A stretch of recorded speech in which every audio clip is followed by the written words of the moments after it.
Like, why are like getting divorced just because you're number five? Cause I want to. aka-understandi ukuthi isicathulo sishisa mina akusabeke. Hi guys, welcome back to my YouTube channel. Please like, share, and don't forget to subscribe. I'm back with Umangwabe no Musamseleko. This week Friday, kuzodlala i-uncut kaMangwabe where she explains everything about the relationship yakhe no Musamseleko.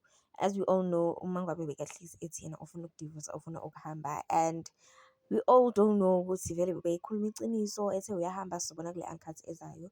Kodwa ngokubona kwethu lana guys, I think it was fair enough for uMangwabe ukuthi ahlale kahle phansi nomntwana wakhe amtshele ukuthi mntanami ezinye izinto angeke ngikhone uku-explainela zona, but mina nobabakho at this point kumele sihlukane and then ahage ingane. Not saying because I want to, that was being rude, but then umntanakhe umkhulisa ngendlela yakhe so they understand each other.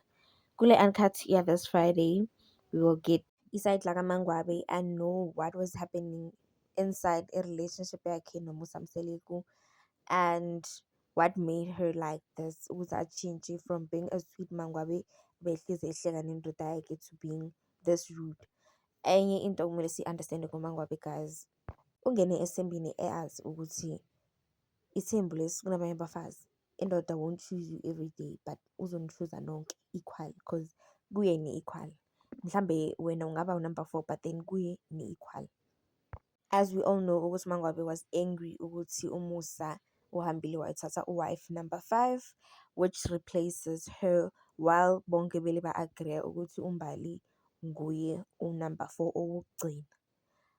But then uMusa was not satisfied. Uthe yena nje ufuna umndeni wakhe ukhule ube mkhulu. Cha shem, usamukela yena shem uhlukanisile lo mndeni.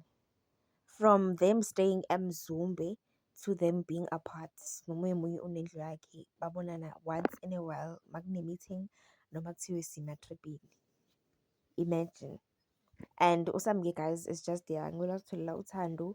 She didn't know ukuthi uzoruina ifamily and we can't wait to see ukuthi uMangwabe finally did file i-divorce or she was just threatening uMusa ukuthi nje angashadi number 5. uMusa washo nje ukuthi ngaphandle ophakathi kwakho girl mina ngiyamthatha number 5.